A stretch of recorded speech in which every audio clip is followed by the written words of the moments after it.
Sergeants, can we please start the recordings? PC recording underway. Recording started. Backup is rolling. Good. Thank you, Sergeant Polite. Thank you. Good morning and welcome to the remote hearing on zoning and franchises. Will council members and staff please turn on their video at this time? Thank you. To minimize disruptions, please place your cell phones and electronics to vibrate. You may send your testimony to landusetestimony@council.nyc.gov. Once again, that's landusetestimony@council.nyc.gov. Chair, we are ready to begin.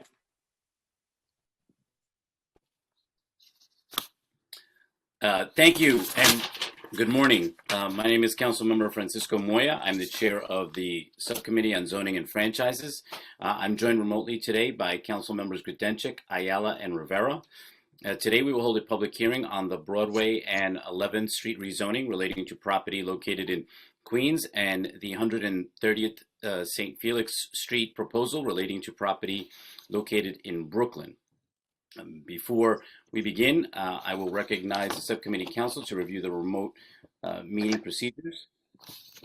Thank you, Chair Moya. I am Arthur Ha, counsel to this subcommittee. Members of the public wishing to testify were asked to register for today's hearings.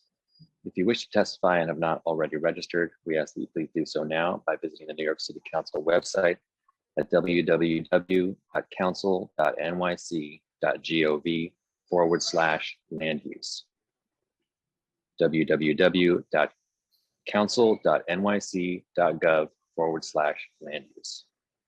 Members of the public may also view a live stream broadcast of this meeting at the council's website.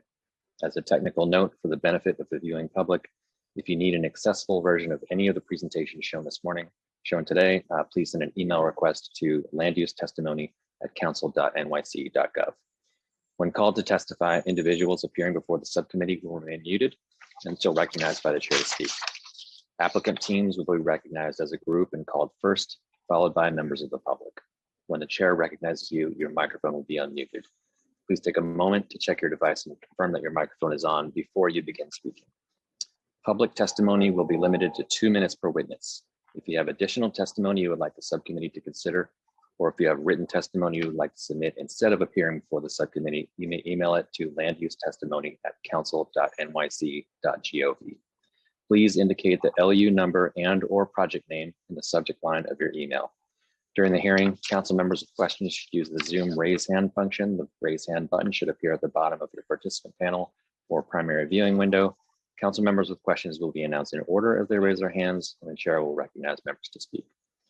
Witnesses are requested to remain in the meeting until excused by the chair, as council members may have questions. Finally, there will be pauses over the course of this meeting for various technical reasons, and we ask that you please be patient as we work through any issues. Chair Moya will now continue with today's agenda items. Thank you, Arthur. I now open the public hearing on preconsidered LU items for the Broadway 11th Street rezoning proposal, seeking zoning map and zoning text amendments and relating to property in Councilmember Van Bramer's district in Queens. As a reminder for anyone wishing to testify on this item, if you have not already done so, you must register online, and you may do that now by visiting the council's website at www.council.nyc.gov/land use. Council, can you please call the first panel for this item? The applicant panel for this item will include Frank St. Jacques, Land Use Counsel to the applicant. Also available for Q&A will be Steve Sinacori and Damian Smith. Great. Council, if you could please administer the affirmation. Analysts, please raise your right hand and state your name for the record. Stephen Sinacori. Frank St. Jacques. Damian Smith. Thank you. Do you affirm to tell the truth, the whole truth, and nothing but the truth in your testimony before this subcommittee and in answer to all council member questions? Yes. Yes.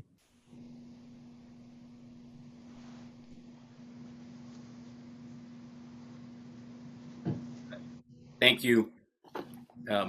When you are When you are ready to present your slideshow, please say so, and it will be displayed on screen by our staff, and slides will be advanced for you when you say next.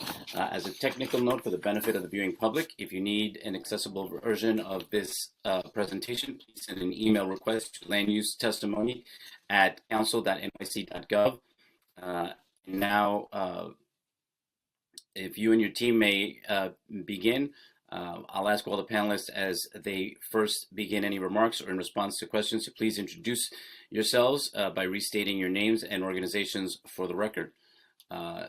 You may begin. Thank you, Chair Moya and subcommittee members. I'm Frank St. Jacques, an associate with Ackerman LLP. We're land use counsel for this project. If you could please go ahead and load my slideshow presentation. I'm also joined by Steve Sinacori from my office and Damian Smith of Ownership, who will be available to answer questions after the presentation. Next slide, please.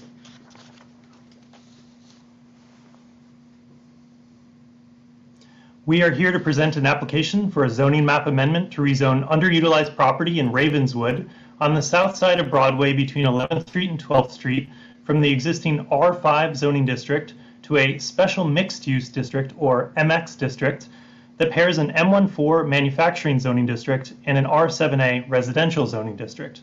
This application also seeks zoning text amendments to establish an MIH, or mandatory inclusionary housing area, with MIH option 1, and to establish this MX district within the zoning text. These actions will facilitate the development of a 7-story mixed-use building with 199 units, including 50 permanently income restricted units under MIH option 1. Next slide, please.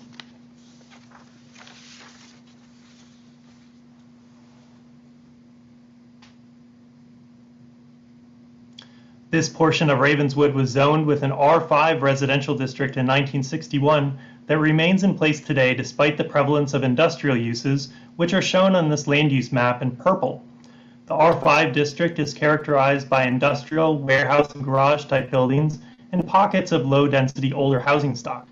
In contrast, the area north of Broadway was rezoned in the 2010 Astoria rezoning, and there are several new 8-story residential buildings on the north side of Broadway in the R7 district, which are shown with blue circles on this land use map. You can also see that there is very little local retail in the area. Next slide, please.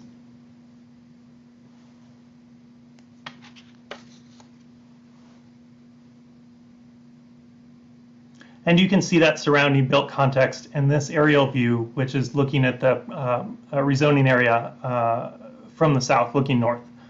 The project area is located on 2 wide streets, Broadway and 11th Street, and is within the transit zone. North of the site along Broadway and the existing R7A C23 district, you can see those 8-story residential buildings.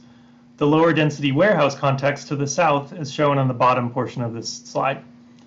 The block west of the site across 11th Street was rezoned with an R7X with a C13 overlay and a R6B district in 2019. Next slide, please.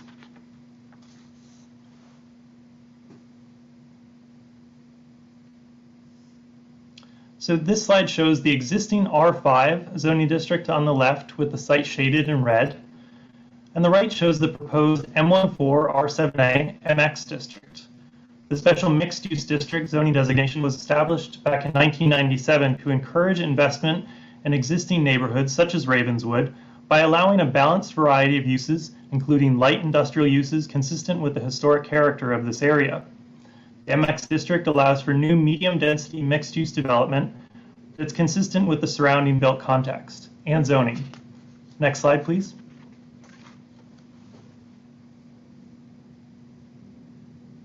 Here are details of the proposed development. These actions would facilitate a 7-story mixed-use building with 199 units, 50 of which would be permanently income restricted under MIH option 1, and new job-generating uses including approximately 28,686 square feet of commercial and light industrial uses. These include a grocery store, local retail, arts programming space, a wine distributor, and floral production studio. The proposed MX zoning district ensures that this range of uses is permitted in the project area. The breakdown of MIH units by income band and unit size is also shown on this slide. 17 units will be provided at 40% AMI, 17 at 60% AMI, and 16 units at 80% AMI. HANIC will be the project's MIH administering agent, and we also note that we've signed an agreement with 32 BJ for prevailing wage building service worker jobs. Next slide, please.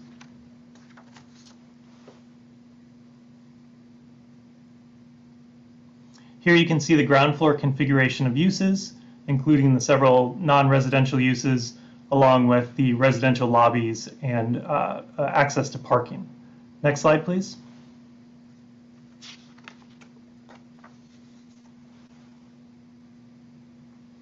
The proposed development serves a need in the community, as there's currently very little local retail in the area. Along Broadway, this building will provide a grocery store and local retail, most likely locally oriented food and beverage use. You can see that the corner of the building is chamfered at 11th Street, as you can see on the right-hand side of the screen. Next slide, please.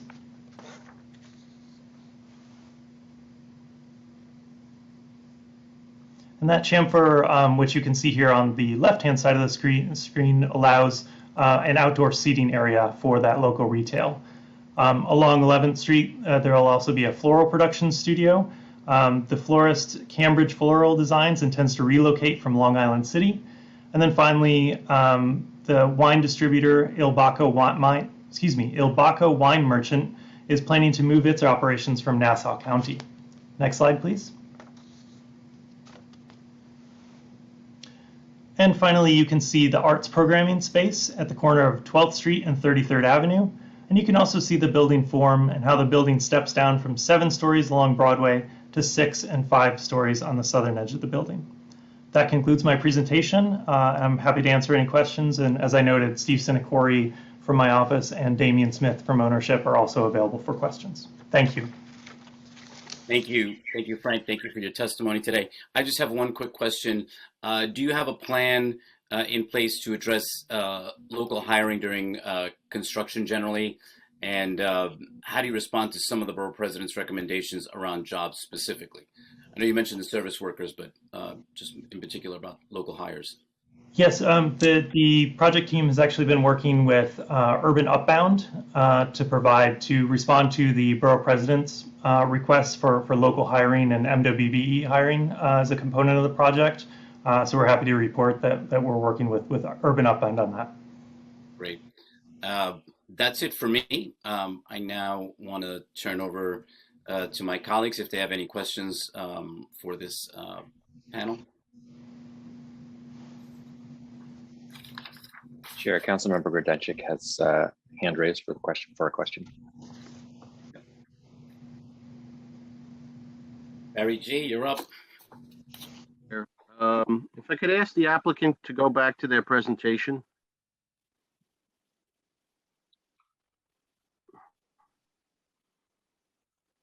And specifically the map of the area.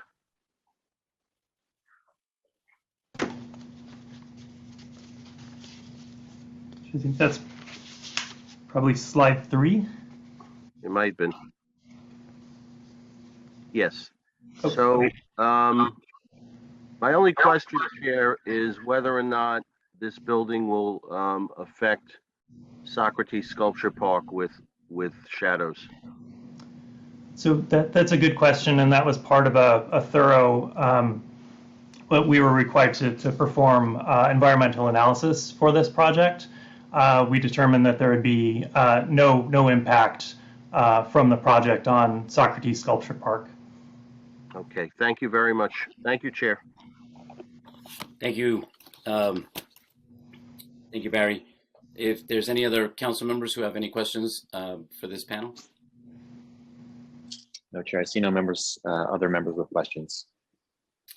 Okay, there being no further questions, the applicant panel is excused. Council, are there any members of the public who wish to testify on the Broadway 11th Street rezoning application? Yes, Chair, I believe that we do have one public witness who has signed up to speak. 4 members of the public, please note again that witnesses will generally be called in panels when necessary. If you are a member of the public signed up to testify on the Broadway 11th Street rezoning proposal, please stand by when you hear your name being called and prepare to speak when the chair says that you may begin. Please be reminded that once all panelists in your group have completed their testimony, you will be removed from the meeting as a group, and the next group of speakers will be introduced. And once removed, participants may continue to view the live stream broadcast of this hearing at the council's website.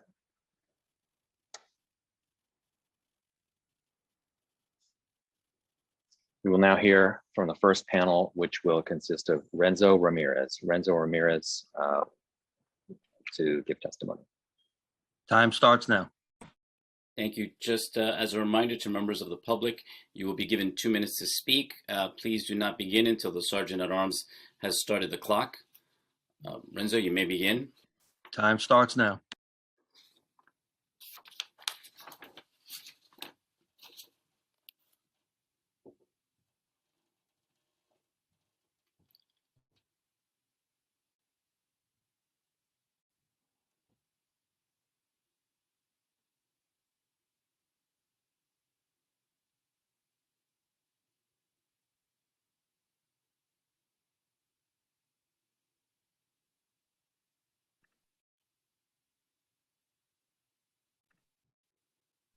Can you guys hear me? We can, Renzo, whenever you're Okay. ready. All right, cool. Thank you. Good morning, Chair. Good morning, Chair Moya and members of the subcommittee. My name is Renzo Ramirez, and I am a member of 32BJ. I'm here on behalf of 32BJ SEIU and the more than 8,000 32BJ members to express our strong support for this project.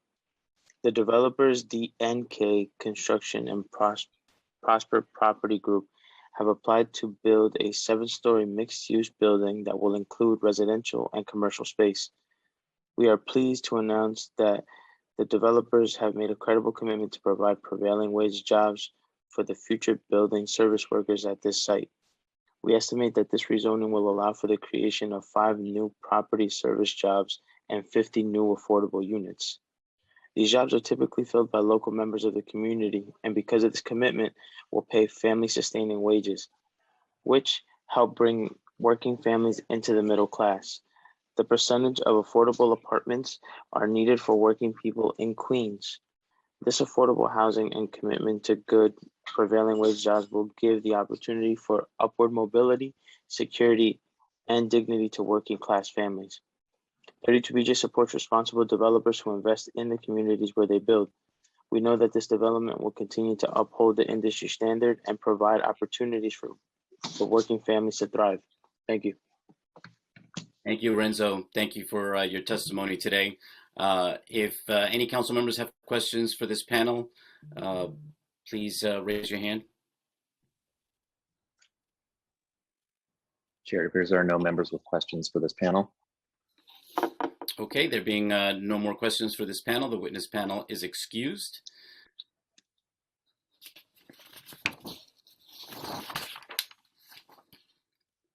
If there are any additional members of the public who wish to testify on the Broadway 11th Street rezoning proposal, please press the raise hand button now. The meeting will briefly stand at ease while we check for any newly registered members of the public.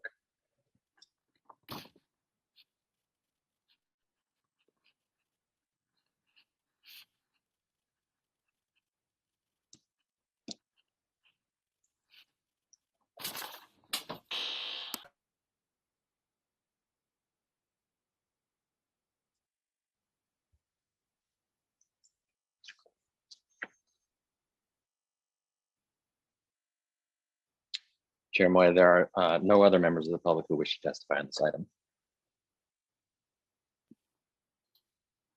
Okay, there being no members of the public who wish to testify on the preconsidered LU items relating to the Broadway 11th Street rezoning proposal, the public hearing on these items is now closed and they are laid over.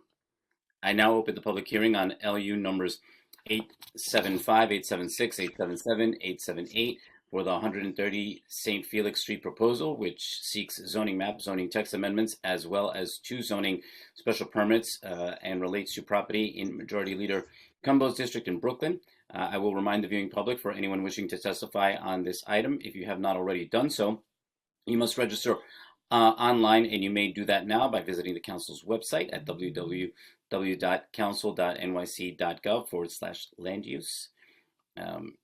Council, if you could, please call the first panel for this item.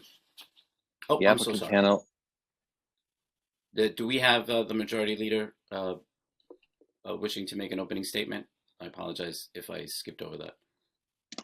Sure. I see that the majority leader does appear to be in the meeting.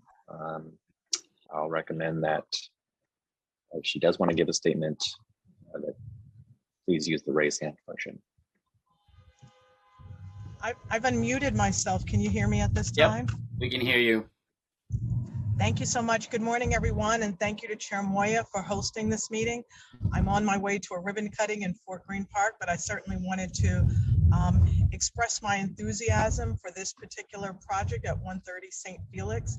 This is my first opportunity to have a project that has affordable home ownership opportunities in our district. The majority of the projects that I have had the opportunity to approve have been rentals, affordable housing rentals, but this project will give many deserving families an opportunity to have an opportunity to own homes within the Fort Greene community. And that's a rarity with such public access as the Atlantic Avenue train station, cultural institutions right in the midst of the neighborhood, as well as having an opportunity to have local businesses, the greatest schools in the world right here in our district, and for a family to be able to afford the opportunity to purchase something in the district, which has been so out of reach for so many families. This is really a great opportunity to do that. I'm also extremely excited about the opportunity for the Brooklyn Music School, an institution that is over 109 years old, one of the oldest cultural institutions in Brooklyn, New York, and New York City for that matter, to have an opportunity to expand their particular facility to serve even more children who are deserving of a music and arts education. So this is really a win-win for our community on so many levels: the ability to have affordable home ownership, the ability to have local hiring within our community, and the ability for an anchor organization in our community to finally be able to expand its facility to service more children is certainly something that I'm proud to see as I close my tenure in the City Council. Thank you so much. Thank you, Majority Leader Cumbo. Thank you for your opening statement.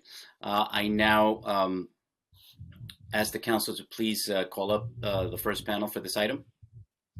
The applicant panel will include Brian Kelly, Stephanie Rhodes, Dan Kaplan, Melanie Myers, Shelby Green, and also available for questions and answers, David Court and Abby Rudo. Thank you. And council, if you could please administer the affirmation. Panelists, please, in some semblance of an order, state your name for the record and raise your right hand.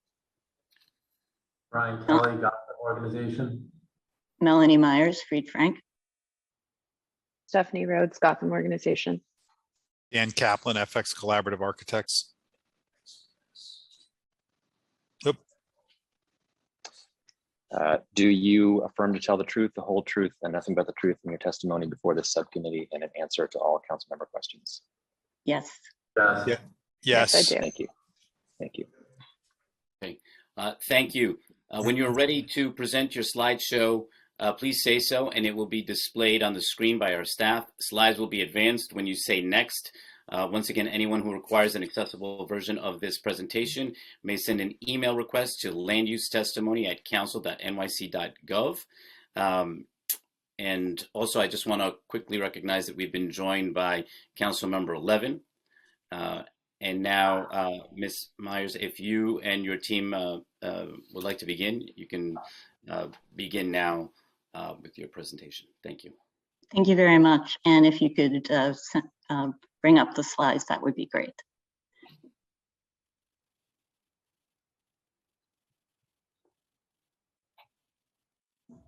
So thank you, Chair Moria and council members. Thank you for having us. My name is Melanie Myers. I'm land use attorney with Fried Frank, Harris, Schreiber, and Jacobson, the attorney for the applicant. Next slide, please. The applications before you are for a series of land use approvals that will replace a long vacant site in downtown Brooklyn with a contextual residential and community facility building to be developed by the Gotham organization. The development will be located at 130 and 130 St. Felix Street within the BAM Historic District and will share a zoning lot with the existing Brooklyn Music School on its northeastern side and with a 512-foot tall One Hanson condominium on its southwestern side. When complete, the project will include approximately 120 residential units, of which 30% will provide a unique homeownership opportunity for low and moderate income households. And it will also include 20,000 square feet of expansion space for the Brooklyn Music School, a longstanding Brooklyn not-for-profit. I'm going to run through the requested land use actions, then we'll turn it over first to Dan Kaplan of FX Collaborative to discuss the proposed building in its context, then to Stephanie Rhodes of the Gotham organization and Shelby Green of the Brooklyn Music School to discuss the project's affordable housing program and the goals for the Brooklyn Music School. Next slide, please. Next slide, thank you. There are 4 land use actions. The first, we are seeking a zoning map amendment from the existing C61 zoning to a C66 and a C64 district. This amendment will appropriately place the southern half of the block into higher density zoning districts immediately adjacent to Brooklyn's largest transportation hub. It will also replace a zoning district that is inconsistent with the existing One Hanson building context with a zoning that brings the existing building into closer compliance. The zoning map amendment will allow for the remainder of the zoning lot, including the 130 St. Felix site, to be built to a transitional roughly 8 FAR scale. Second, we are seeking zoning text amendments to rezone the area as a mandatory inclusionary housing MIH area, to modify the FAR permitted in C66 districts to the standard 12 FAR if the district is also zoned as an MIH area, and to modify an existing downtown Brooklyn special permit allowing bulk modifications for developments on irregular sites to make it applicable in C64 and C66 zones. Next slide, please.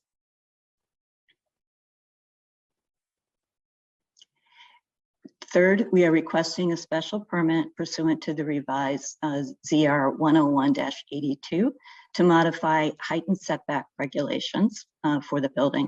This modification will allow for the 130 St. Felix Street building to be moved away from the lower scale St. Felix Street and towards the Ashland Street above a low 2- and 3-story base. We are also seeking modifications of port and lot coverage requirements, and these modifications will allow us to address a party wall condition and the high lot coverage of the existing One Hanson building. Finally, the project is seeking a waiver under zoning resolution section 74-533 to eliminate a requirement for 17 accessory parking spaces. This special permit will allow the lower floors of the project to be occupied by the Brooklyn Music School rather than parking, something that we think is appropriate in this high transit zone. Thank you for your time. I will now turn it over to Dan Kaplan. Good morning, Chair Moya and council members and Majority Leader Cumbo. Next slide, please. And the slide, actually next 2 slides. I will walk through the, yes, thank you. The design aspects of the project. The development site shown here in red is in a very interesting location in the BAM Historic District, immediately adjacent to the landmark One Hanson Place Tower and across the street from the Flatbush Corridor, and as was noted earlier, steps away from the transit hub. Next slide, please.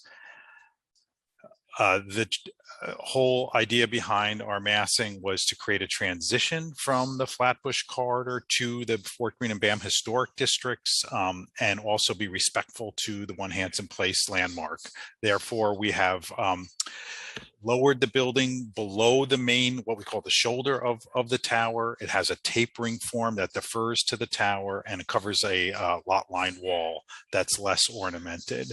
It also responds to the St. Felix Street scale by creating a 40-foot high street wall and then a 40-foot deep setback in 2 tiers, which I'll show you in a minute.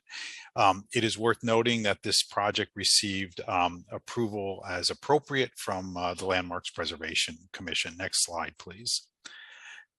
Which you'll see a rendering of the project from going from bottom to top, just immediately right of the church, the Hanson Place Church. You could see the low street wall and the 2 steps up, and then the tapering form, and then the building setting back below the main shoulder of One Hanson Place. We also look very carefully at the architecture and facade of the Art Deco tower and have reinterpreted that in a modern way and really looked at the brick colors very carefully so everything harmonizes. Next slide, please. I'll now give you a tour around the building, starting with Fulton Street looking north with One Hanson in the middle of the slide, and our proposed tower or building stepping to the right down to St. Felix Street. Next slide, please, which is 4th Avenue. And you can see a little sliver of the building just to the left of One Hanson Place. It's really deferential to it and will not compete with it. Next slide, please. Ashland and Fulton looking south, the BAM cornice in the midground, and then our building pushed up against the existing lot line building One Hanson and its setbacks harmonizing with the setbacks of One Hanson, and also the tower or the building being lower than the tower of St. Felix, and that piece of mechanical equipment there is actually on the St. Felix Street, the One Hanson Place building. Next slide. Which is from Hanson Place, and you could see how the stepping and tiering of the building steps away from the historic district and is deferential to the One Hanson Place landmark. Next slide, please. St. Felix Street. Frontage, the music school is on the right in those stucco buildings that are arrayed, and then our building is just immediately to the left of that, broken down into 2 portions. The portion immediately to the left of the music school is the entrance, and then the building steps forward and is really the music school's main portion, with an entrance to the residential in the far of the screen. You can see here the setbacks from St. Felix Street that really should keep exposed the north side of the church and really push the majority of the proposed building away from the scale of St. Felix Street.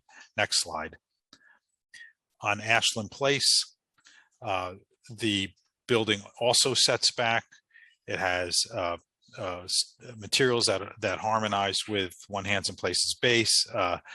Brooklyn Music School has a presence on Ashland right next to Bam Fisher and the rest of the cultural core. Next slide, please. This will be a sustainable building. It will have deal with stormwater in a very responsible way with cisterns and green roofs. It will have a very energy efficient facade that's not all glass. It has a lot of opaque surfaces for highly insulated, and have healthy materials for all residents. Next slide. Finally, a couple more slides before I turn it over. This is on the left is a section or cut through the building, and in blue you can see Brooklyn Music School on 3 floors with its main with high floor to floor heights. The main entrance off of St. Felix Street, and on the entire 2nd floor, and a portion of it below grade. Above that is the residential building. On the right is the plan of the ground floor. St. Felix Street is on the right. The Brooklyn Music School is shown in blue, immediately adjacent to the existing music school, so it can be connected seamlessly with it. The residential shown as yellow, and on the left side, which is Ashland Place, is the loading for the condominium, the One Hanson Place condominium tower, as well as the service entrance to the residential building. So deliveries and trash will be on Ashland Place and not on the smaller scale St. Felix Street. Next slide. Shelby will talk about this more in a moment, but I just wanted to highlight some of the architectural aspects of the music school expansion. 20,000 square feet, high floor to floor heights. BMS will be able to double their instructional space, and critically will allow a place for the school to continue to function on site while the rest of the existing buildings are being renovated, and really preserves affordable music education at this location, which was referenced earlier, has been for over a century. With that, I will turn it over to Stephanie Rhodes. Next slide. Actually, we have a couple of slides for Shelby Green. Oh, I'm sorry. I'm sorry, Shelby. Brooklyn Music School. I'll turn it over to Shelby Green.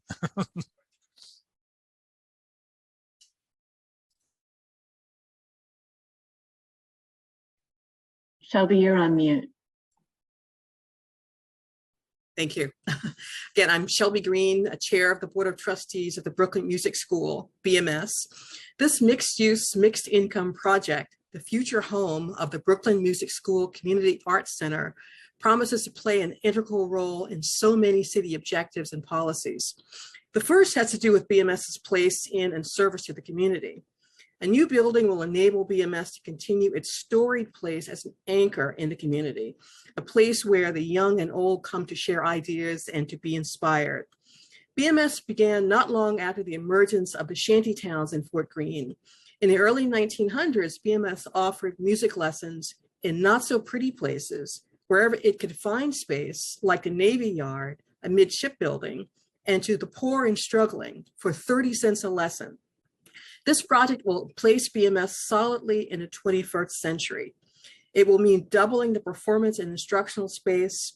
It will house a state-of-the-art facility for music recording and provide a space for training kids in music production. It will be accessible to persons of all abilities. It will be a venue for other arts programs in the community. The BMS founding principle is that music and arts instruction should be available to all, irrespective of means or background. Our adherence to this principle is revealed in the diverse demographics among students and leadership. More than 60% of students come from communities of color, and most receive some sort of financial aid.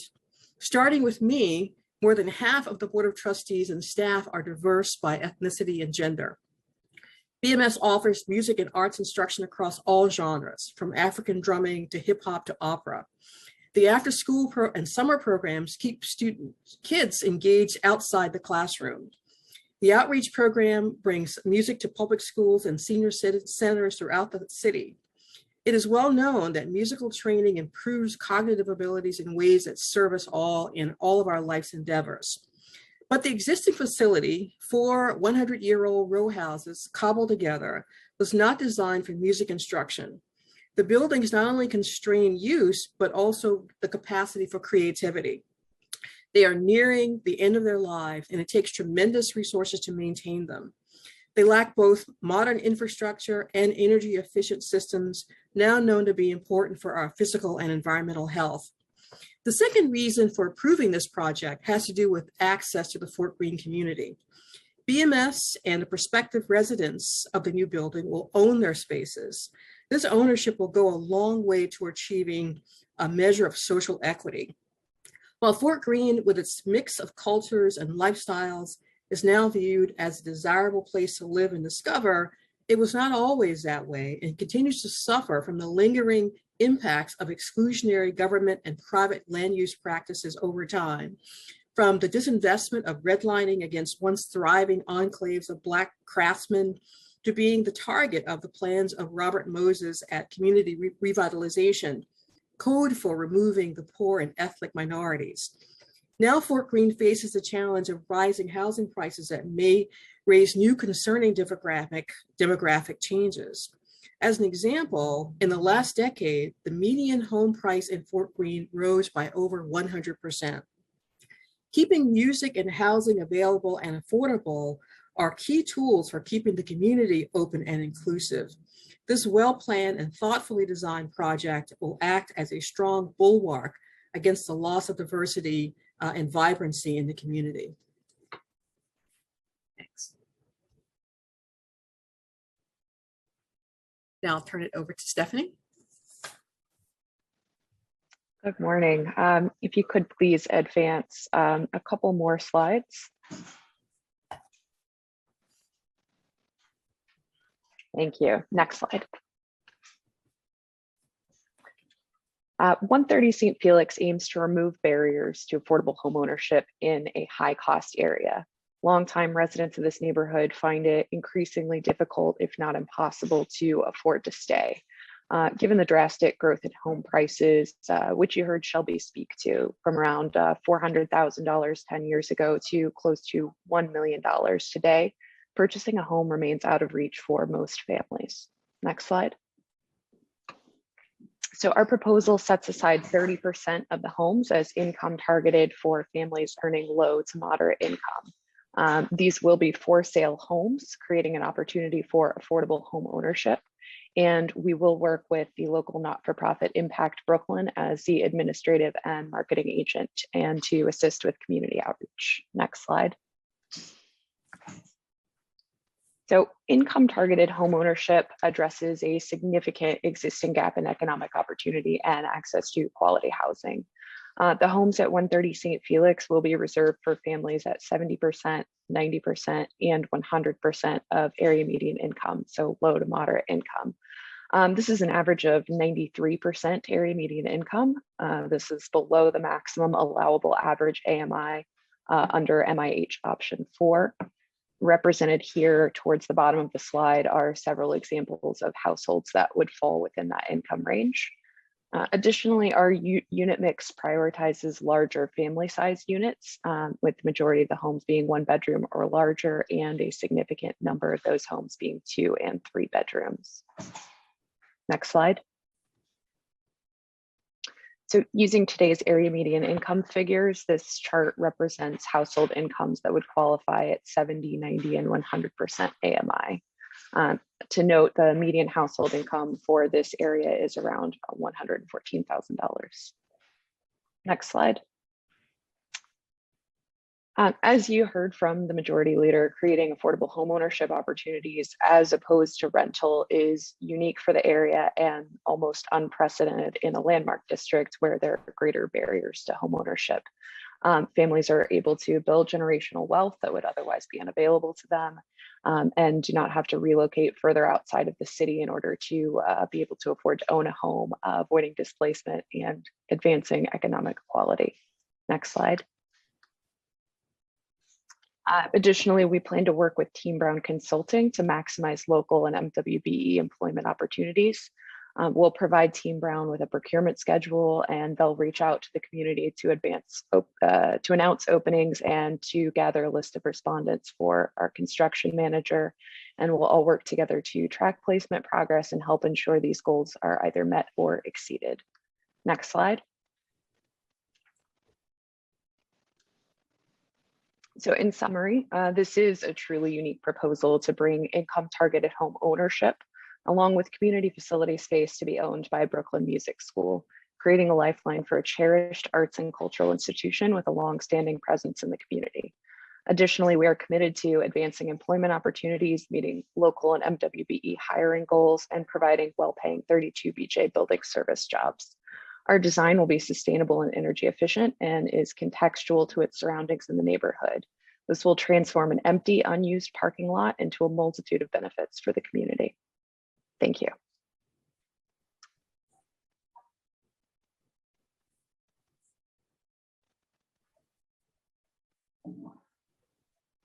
If you go to the next slide, it'll say thank you, and that's the end of our presentation. Thanks for the opportunity to speak today.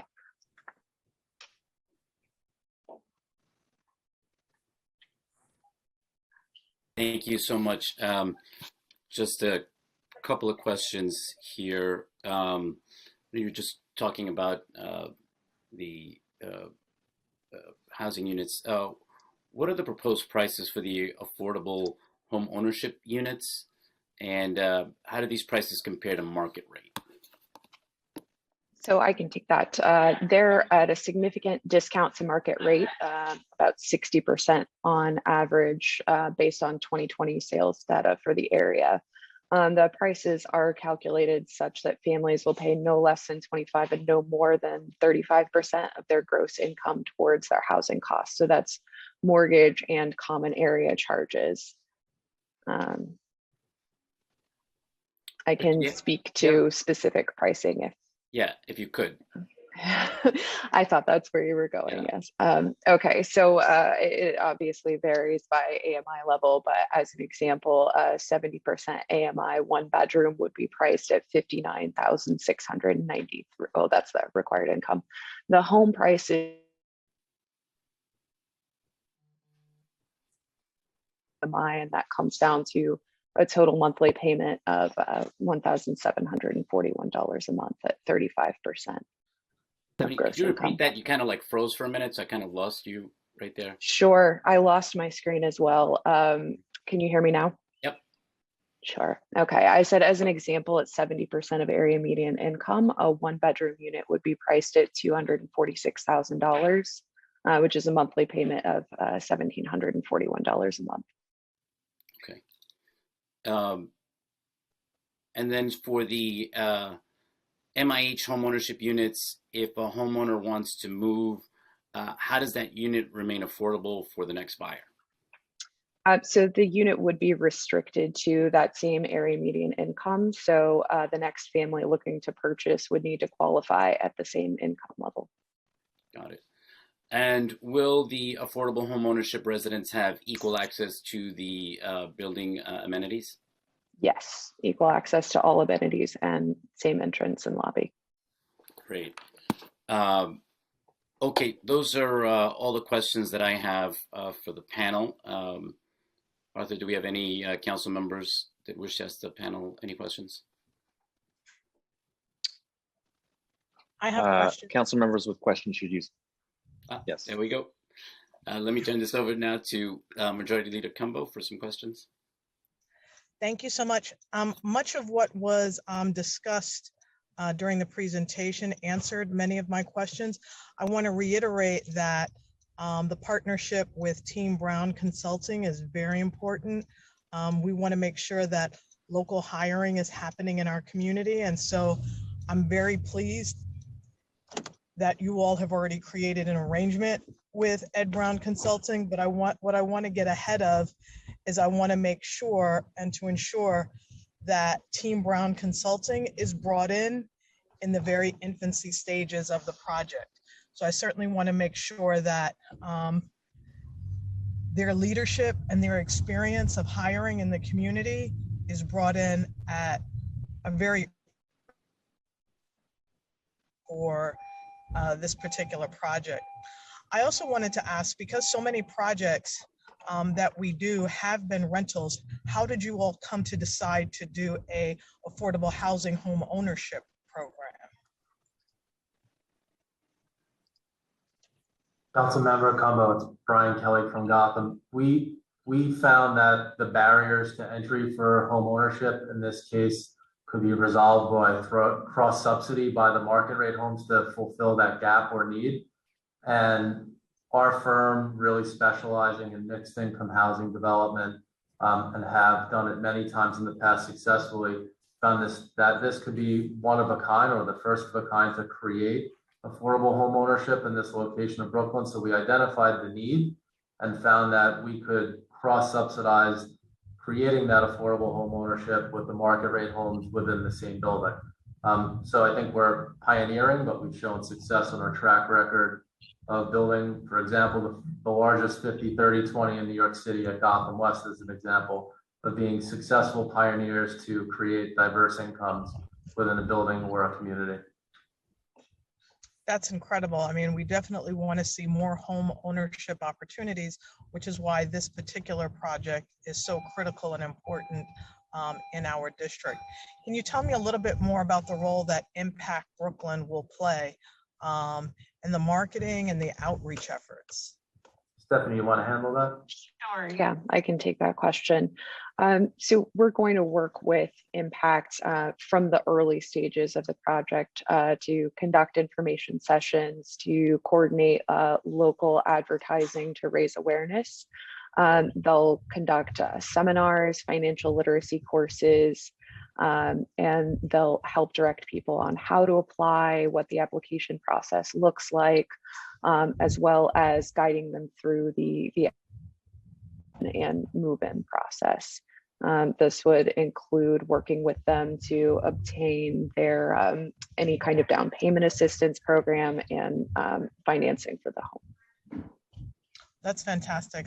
One of the things that we want to make sure that happens in this is that people are properly notified, but given ample opportunity to prepare their applications for whatever will be needed in this regard. So it's important that we make sure that the outreach is solid and that it's strong, but that it also prepares potential home buyers for what they will need to do in order to be qualified for this. Councilmember, we take it very seriously and are committed to start early and often in the education process, and then to ensure that the community board preference in addition is fully met. We want to make sure that it's oversubscribed. I don't have any other questions. Your presentation was really very thorough.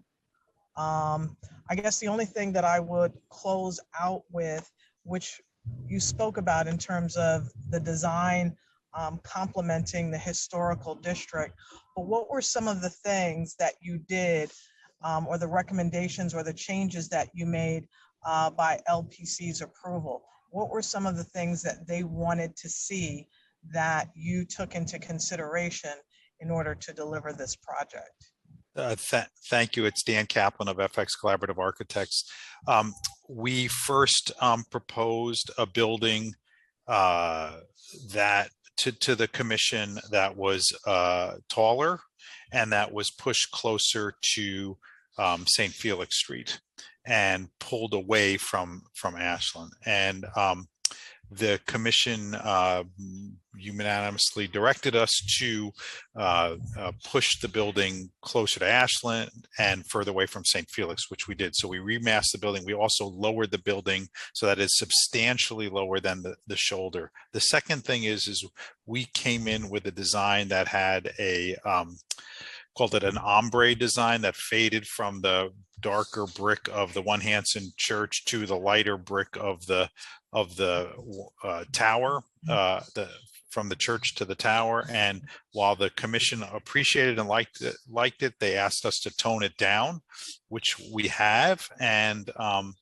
between that and the careful detailing of the building along St. Felix Street, we were able to get approval from the commission. And we will continue to make sure that the building is delivered with the care that the commission and the historic district demand.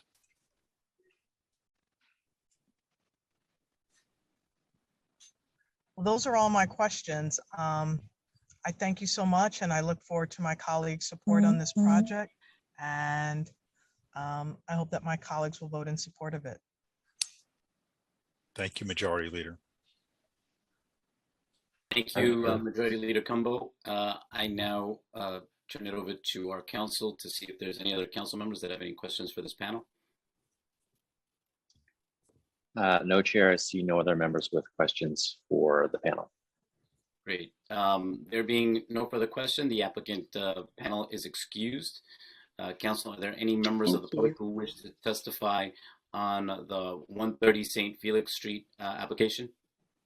Yes, Chair. We have approximately 23 public witnesses who have signed up to speak. For members of the public here to testify, please note again that witnesses will generally be called in panels of up to 4 names at a time. If you are a member of the public signed up to testify on the 130 St. Felix Street proposal, please stand by when you hear your name being called and prepare to speak when the chair says that you may begin. Please note again, once all panelists in your group have completed their testimony, you will be removed from the meeting as a group and the next group of speakers will be introduced. Once removed, participants may continue to view the live stream broadcast of this meeting at the council website. We will now hear from the first panel, which will include Lucy Coteen, Julia Bryant, John Dew, and Sandy Ryburn. And the first speaker on this panel will be Lucy Coteen, followed by Julia Bryant. Just a quick reminder to members of the public, you will be given 2 minutes to speak.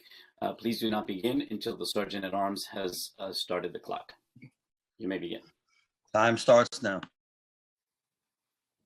Hello, this is Lucy Coteen. I want to say I am opposed to the rezoning and dismantling of the 1978 landmark BAM Historic District designated to protect its unique historic legacy for future generations. The New York City Landmarks Preservation Commission is being sued in court now because they have failed in their role to protect it. The outcome of this lawsuit should conclude before proceeding with Euler. This building represents the dissemblance of the BAM Historic District. The issue here is the intrusion into a historic district with an out-of-scale and non-compliant design of a building. We see the creeping invasion of our historic districts all over the city, approved by the Landmarks Commission for development that does not meet the criteria in the historic district. St. Felix Street is a narrow street with one side composed of 3- and 4-story residential buildings and the other side composed of the historic Brooklyn Academy of Music building about 60 feet high and the historic United Methodist Church and the low-rise buildings of the Brooklyn Music School, which are converted townhouses. The new building would line up against the historic and iconic One Hanson Place building and block out the light of those living in One Hanson Place. To be aware that the block of St. Felix Street experienced a cave-in 1917 and 1997, and no environmental examination has taken place as to the impact that constructing this building will have on the infrastructure of the street. Concurrent with the proposed construction, there is this massive development by Alloy directly across the street. There's no comprehensive evaluation of the impact of all the construction going on simultaneously in the area. Those who support the zoning will talk endlessly about the affordable housing and the attributes of the Brooklyn Music School. All of this is irrelevant to the issue. We have seen this play out again and again. It is purposely by design to be divisive and destructive to a neighborhood and to the community. Time expired. This is not generosity, it is exploitation. Thank you. Thank you, Lucy. Thank you for your testimony today. Julia Bryant will be the next speaker, followed by John Dew. Julia Bryant. Time starts now. My name is Julia Bryant, and I'm a longtime member of this community. I'm also a member of the Movement to Protect the People. I oppose the 130 Street, St. Felix Street development. Our BAM Historic District was intended to protect the mid-19th century neighborhood character.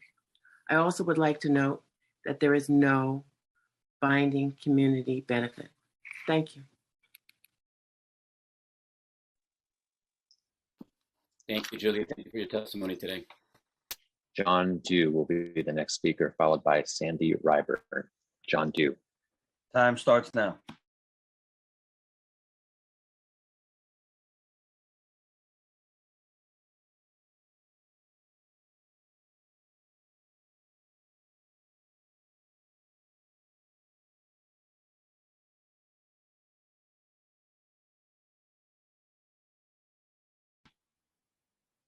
Can you hear me?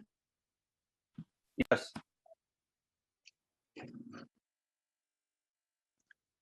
I don't know if you can hear me. We can hear you, John, whenever you're ready. Okay, good. I'm sorry.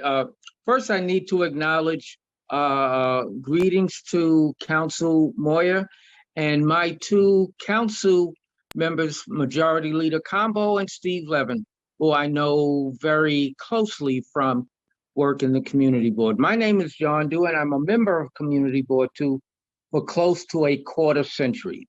And I spent 4 years as chair of community board too, and 2 terms as chair of the Public and Transportation Transportation and Public Safety Committee, and I am currently co-chair of the Myrtle Avenue Business Improvement District.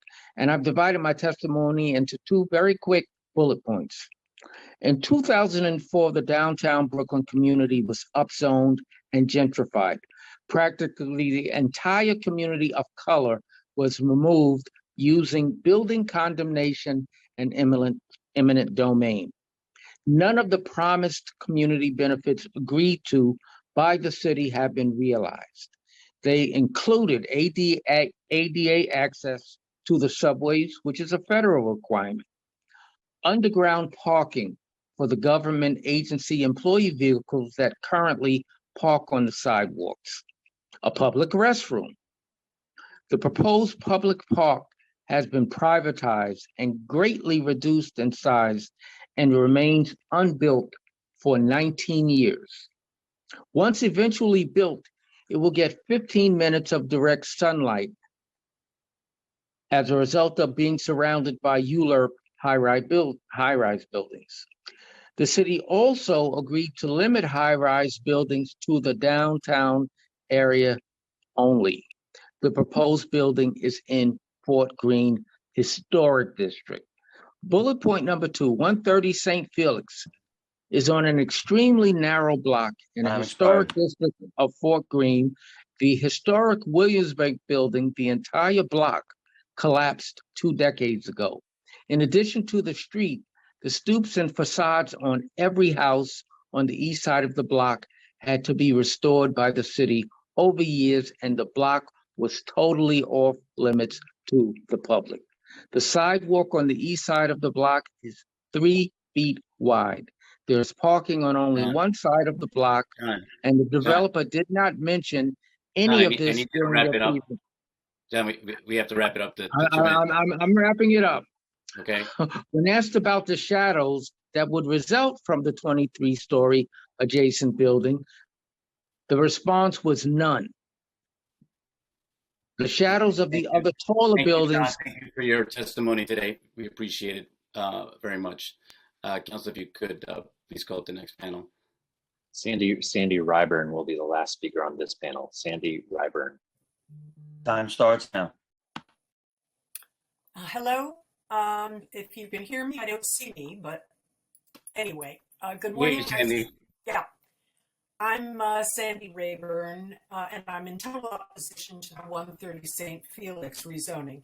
Here's what I want to be put on the City Council record, as well as a paper trail of Councilmember Cumbo's legacy as one more likely rezoning giveaway to the detriment of her constituents. This mega 23-story skyscraper project is being built, as has been said, on a fragile street, and I'd like you to look at my written testimony for the pictures of the street collapses, but 2 of them. Please also read the dozens of community members who have sent in their testimony in opposition.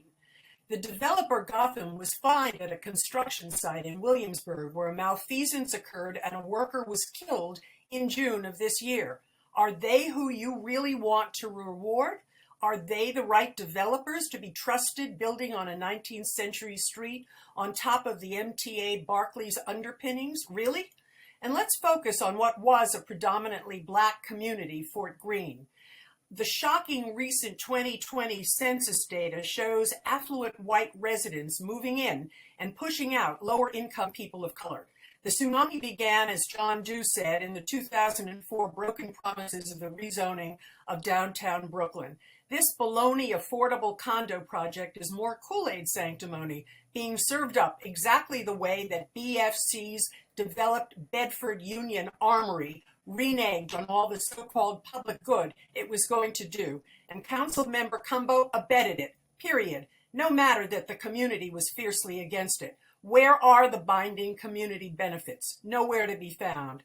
The time is overdue to say no to this sham, and frankly, to put a moratorium on all city upzonings and bait and switch MIH projects until we get a council that speaks for their constituents and not their bosses, Rebney.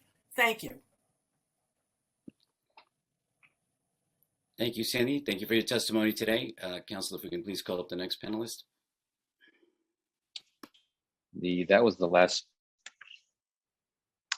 speaker on this panel, Chair Moya. If there are no questions, I can announce the next panel.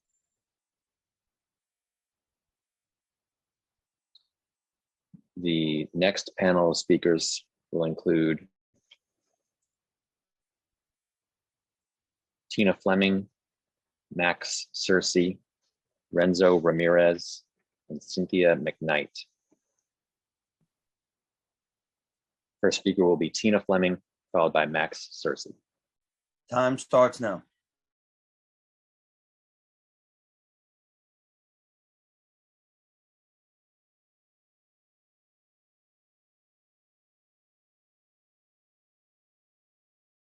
Okay, good morning. Can everyone hear me? I'm sorry. Yes. Okay. Okay, good morning, Majority Leader Combo. Good morning, members of the City Council. My name is Tina Fleming, and I'm a lifelong resident and longtime activist of this community. I'm speaking today in support of the Brooklyn Music School 130 St. Philip Street project for the following reasons. For years while volunteering with my local PTA, I worked to ensure that public school students had access to STEAM, science, technology, engineering, arts, and math programs from elementary school age. Exposing young students to specialty programming that falls outside of the standard curriculum is so essential because it allows students to prepare to apply for specialty public, middle, and high schools. All too often, however, we see that students from higher income families are exposed through their school's extracurricular activities to engage in STEM opportunities, while students from lower income families are not afforded these same opportunities. As a result, students from lower income families are often unprepared to compete for spots in specialty middle and high schools. In this text, it's so important why the Brooklyn Music School focus on using scholarships to provide accessible music education to students from all economic backgrounds is so essential. The Brooklyn Music School diverse student body must be given access to sufficient space and facilities, and in order to meet that goal, the school's facilities must be expanded. Furthermore, I know far too many educators who teach in Brooklyn who are unable to afford homes in the city and thus face long commutes every day. The approach that 130 St. Philip's takes, setting aside the portion of its residential units for purchase at below market rates, is rare for those for more moderate means to achieve home ownership in Fort Greene. If our teachers cannot afford to live in the very communities they serve, prompt action must be taken. The 130 St. Felix is a real opportunity for action that is sitting right in front of us. This is for the reason why I urge you to Time expired. the 130 Felix Street project. Thank you. I got it all in 2 minutes. Have a great day, guys. Thank you, Tina. Thank you for your testimony today. Max Searcy will be the next speaker. Max Searcy, followed by Renzo Ramirez. Time starts now. Hello, members of the New York City Council. My name is Max Searcy, and I am here today to speak on behalf of Terry Grease, the co-founder, producer, and director of Irondale. My name is Terry Grease, and I am here to speak in favor of the Brooklyn Music School's enhancement of its facilities as part of the development at 130 Street St. Felix. I cannot stress enough the importance of this project. Every community has its own character and density, but the quality of arts in downtown Brooklyn and Fort Greene is unlike any place else in the world. It is one of the reasons people want to live here, and it is one of the reasons the neighborhood exists as a stable mix of new residents and those who have lived here for many years. For over 100 years, the Brooklyn Music School has been a touchstone in creating the character of the neighborhood, and now the neighborhood must support this expansion. My theater, Irondale, like BMS, has created spaces, virtual and physical, that allow for artistic expression of all forms and push the boundaries of artistic expression. BMS offers a space for our youth where they can feel free and comfortable to express themselves while bringing them closer to the community. And over the past year and a half, the importance of such organizations has been self-evident. For families throughout Brooklyn and now well beyond, thanks to its creative virtual learning programs, BMS's expansion will allow it to diversify its programs and partnerships and to continue to provide its services to people of all ages and backgrounds, creating new generations of citizen artists throughout our community.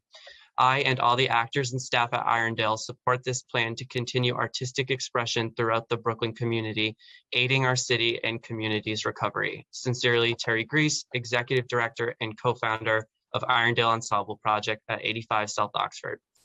Thank you. Thank you, Max. Thank you for your testimony. Renzo Ramirez will be the next speaker, followed by Cynthia McKnight. Chair, I see that Majority Leader Cumbo has a hand raised for a question. Yeah. Let me turn it over to Majority Leader Cumbo for a question.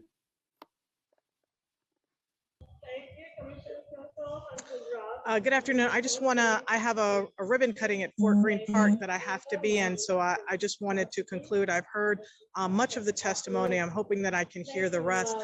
I just wanted to respond to that with many of the developments that have happened that I've been able to approve. I'm hearing a lot of what people don't want and what they don't want to see, but I'm not seeing any conclusive plans of what people do want to see. The fact of the matter is we have to create affordable housing opportunities for people in our community. We can't look at communities like Fort Greene and Clinton Hill and say, hands off. This is a beautiful community. We don't wish for anyone else to have the ability to live here.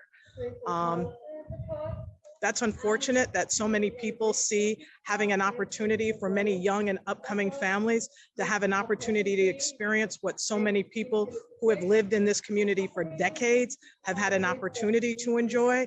It's critical that we continue to open our community to make sure that many people, up and coming people, people of different racial backgrounds and cultures can live in this community and benefit from the cultural amenities, the local businesses, the creative sector, the transportation opportunities. This is a game changer for families that are able to live here. It's critical that we create those opportunities for those who are moving to the community. The Gotham Company is well established at being able to do environmental reviews to make sure that this particular construction project is safe for this community and that we do not have an imploding of our streets. They have the expertise. They have built projects far larger and more complicated than this one. And the opportunity for the Brooklyn Music School, we have to come to the realization that culture is the economic engine of this city. It is the very fiber of what makes New York City what it is today. And to continuously limit its ability to be able to grow and thrive in this city is a missed opportunity, and it's unfortunate. And I would say that there are many projects, such as the Hanson Place Seventh-day Adventist project, which is producing 100 units of affordable housing. Same individuals against that project. The development and the restructuring and the revitalization of Fort Greene Park. Another project against it, 840 Atlantic Avenue, where we're producing 50 units of affordable housing at the 40 AMI level, against it. I mean, at a certain point, we have to recognize we have to provide housing for people. And so I'm just going to conclude with that. When we talk about the BAM Cultural District and how sacred it is, we have to remember that Harvey Lichtenstein, who was the key elevator of the BAM Cultural District, had a vision to utilize the BAM parking lots for culture and housing and mixed use opportunities for this neighborhood. And it has been utilized for that purposes. When we see BAM South and BAM North, they're being utilized. To have a vacant lot in the middle of the community with no usage for it is a waste in our community when we have an affordable housing shortage. And I will just end with that. Thank you. Thank you, Majority Leader Cumbo. I just quickly want to make a quick announcement. I'm sorry, I have to attend a bill signing for one of my bills that has just passed, and I'm now going to be turning this over for the remaining part of this hearing to Councilmember Grodenchik to chair the subcommittee meeting. So thank you very much. Let me turn it over to Councilmember Grodenchik.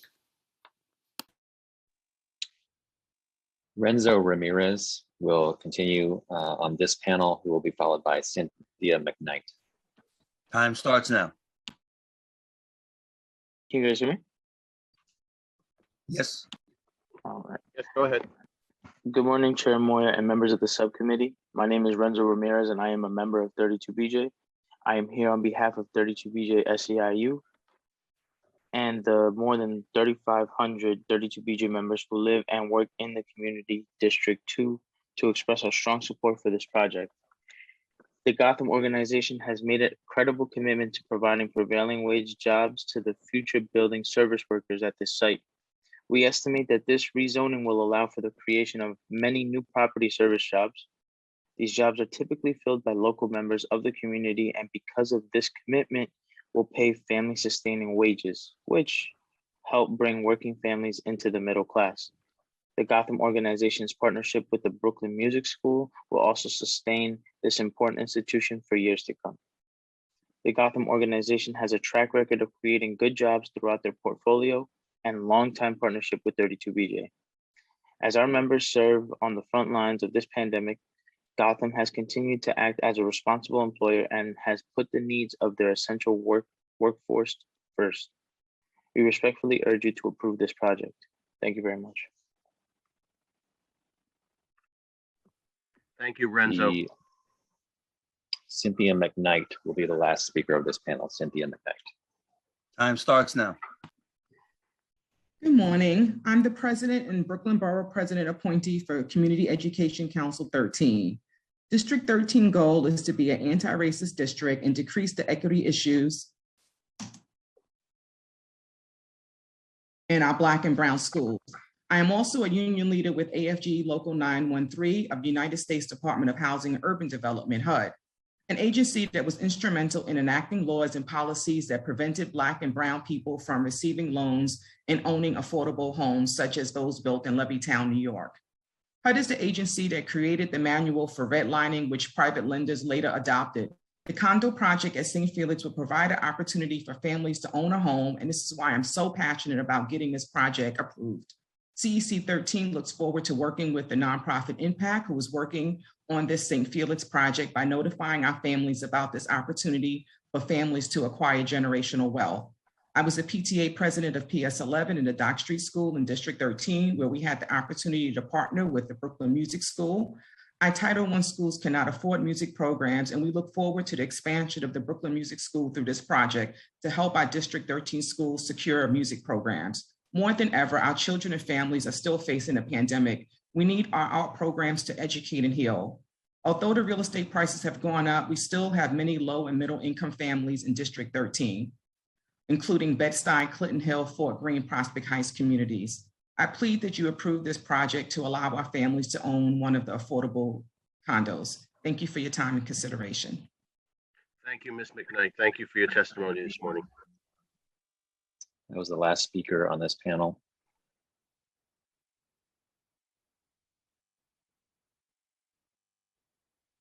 Are there any questions from any of the council members for the panel? No, Chair. I see no members with questions for this panel. Thank you, Council. The next panel will include Ernest Augustus. Ernest Augustus will be the next speaker. Time starts now.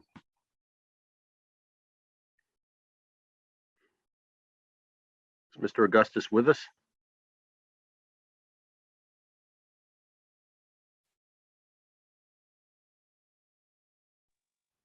I understand he is being brought into the meeting.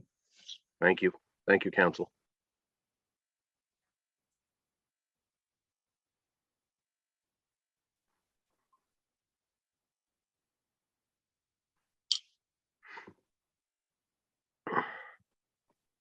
There he is.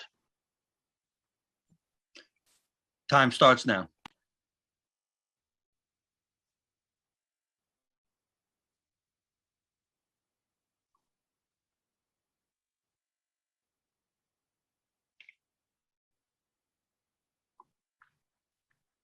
Mr. Augustus, are you with us?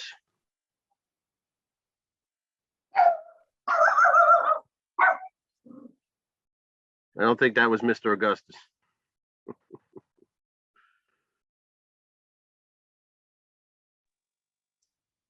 Mr. Augustus, if you can hear me and you are on a phone, can you press *9, please?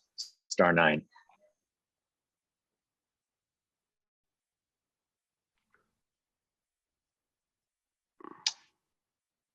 Chair, we Why don't seem to we be having come- some Yeah, technical why don't we come back to Ms. difficulties. We'll come back. All right, if you could introduce the next panel. The next panel, and we will come back to Ernest Augustus later. We'll try to get you later, Mr. Augustus. The next panel will include Brian Adamczyk, Barry Conyers, Blair Green, and Frank Kovalt. Brian Adamczyk will be the first speaker, and please forgive me for mispronouncing, and followed by Barry Conyers. Time starts now. Go ahead, Mr. Adamczyk. Okay, hello, good morning, Council. Thank you all very much for allowing me to voice my thoughts in support of the 130 St. Felix Street project. My name is Brian Adamczyk, and I'm the Interim Executive Director at the Brooklyn Music School. Prior to stepping into this role, I served as the Director of Programming and Productions at BMS. Between these various roles, which has involved a heavy emphasis on implementing the music and dance programming BMS offers, as well as overseeing the entire building usage in theater, I believe I have an intimate understanding of our current resources and facility statuses. As you may or may not know, the Brooklyn Music School is a 112-year-old organization with a core mission of providing access to music and dance programming for anybody who wishes to receive it. Private lessons, ensembles, group classes, music therapy, early childhood music, performance opportunities, and many other forms of the performing arts are offered to a diverse, wide-ranging population of individuals, from infants all the way to senior citizens and everything in between. BMS is truly a historic and cultural hub in the community, and it is a place where everyone is welcome to celebrate, bond, and gather through the arts. Over the long history of the Brooklyn Music School, the programming staff and faculty have all functioned under one roof, that being 126 St. Felix. Our current building is charming and unique, yet tired and full of dated materials. BMS is to grow, reach more people, and continue to serve its mission of creating widespread access. The idea of having not only more space, but a new cutting-edge facility is incredibly exciting to us. The impact would undoubtedly be extended past its capability at the moment. From a programmatic standpoint, it would foster all existing programming and create a larger scale at which our various offerings could be housed and executed. Another facet that this potential expansion could help with is in curricular areas such as music production, digital composition, mixing, and recording. These more contemporary types of programming ideally require proper equipment, space, and gear that truly allow it to thrive. The additional BMS space within 130 St. Felix can certainly provide this. Thank you very much. We're very excited about this opportunity. Thank you for your testimony. Barry Conyers will be the next speaker, who will be followed by Blair Green. Time starts now.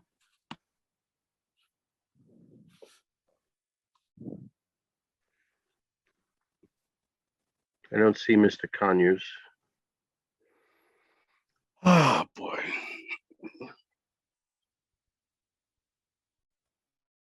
I think Mr. Augustus made it to us, though. At least for a second. We'll hear from Blair Green next and come back to Barry Conyers. Blair Green. Time starts now. Hello, can you hear me? Yes, sir. Go ahead. Hello, my name is Blair Green, and I'm on behalf of the Brooklyn Music School project for 130 St. Felix Street. My testimony is going to be on behalf of someone who spent more than half of their life here as a student and as somebody who's worked in this building.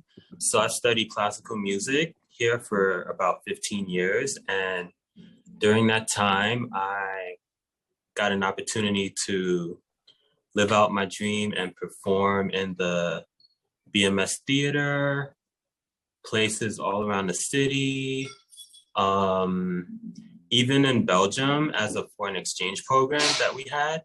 So I feel that this is going to be an important project because it helps people like me who want to live out a dream, like have even more of an opportunity, because I think that such a place that's so charming needs to be expanded. And for a diverse place like Brooklyn, we need like more resources to give to the community, and for kids who want to live out a dream and learn instruments, sing, dance, act, or anything in the arts. So I feel that this is an important project, and I look forward to it being a reality. So thank you. Thank you, sir. Thank you for your testimony. Frank Kovalt will be the next and last speaker on this panel. Frank Kovalt. Time starts now.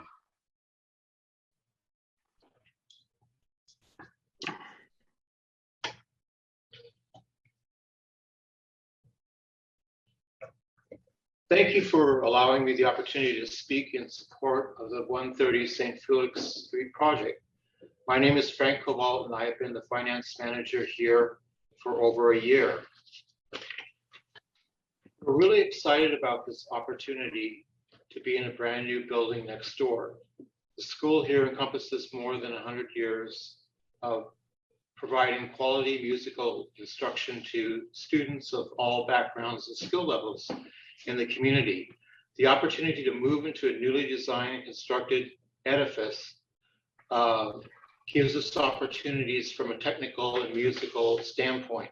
Our building at 126 is old and has served its purpose well, but now is showing its age. We constantly are distracted by aging boilers, leaks in the walls and ceiling, antiquated wiring, failing plumbing, and falling roof tiles. Climate control in this 3 adjoined brownstones is nearly impossible. We're looking forward to being able to consolidate some of our costs and maintain the structure better in the new building. The building will be home to community for our private music instruction, group lessons, music therapy, dance, mentor program, and ensembles. The new structure will provide space for expansion for future programs. The building is an attractive environment for future students and parents, who we hope would then in turn bring other students into the program. We're very hopeful about this project and the potential it gives to the school. Thank you again for your opportunity to speak about this project. Thank you for your testimony this morning.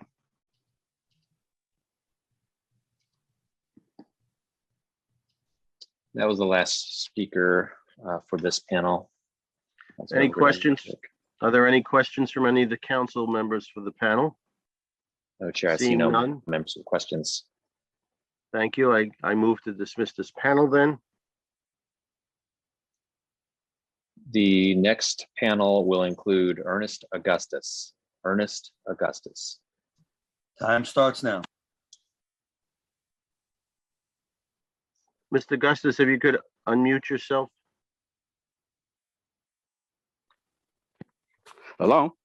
Yes, we can hear you. All right, thank you. My name is Ernest Augustus, and I'm on the Land Use Committee, Community Board 2. With regard to 130 South Felix, when the Land Use Committee conducted its public hearing on this location, most of the speakers failed to really speak specifically to the land use item. They didn't speak specifically to the landmarking issue, nor did they speak specifically to the design of this site. The Department of City, the Department of Landmarks were spot on when they said that the site with the proposed building was out of scale, that it's violated the BAM Historic District. It basically violated the Port Green contextual zoning, which is still on the books. Again, it's the issue of the land use and the design of the building had nothing to do with programs. People who talk about the program fail to even acknowledge that this building is out of character, and it does harm to the community that they find so attractive. The other issue is that the ULIP itself, the application is defective. There's an issue regarding whether this ULIP is for the BAM music school or for the BAM private school. We found out that you had a private school mixed with a not-for-profit, and that has not been clarified.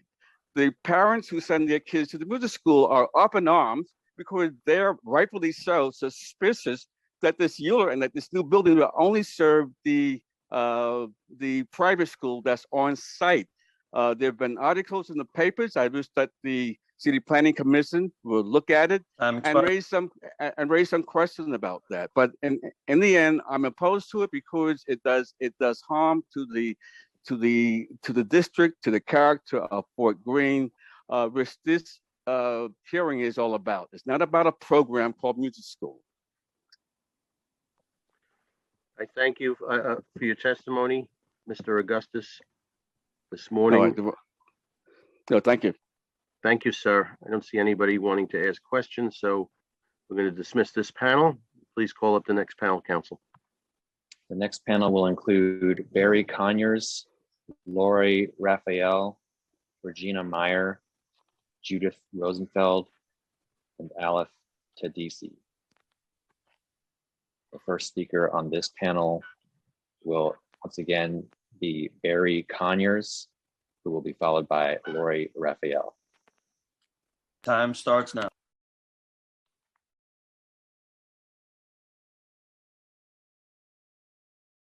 Mr. Conyers, if you're not unmuted, I don't know if you can hear me.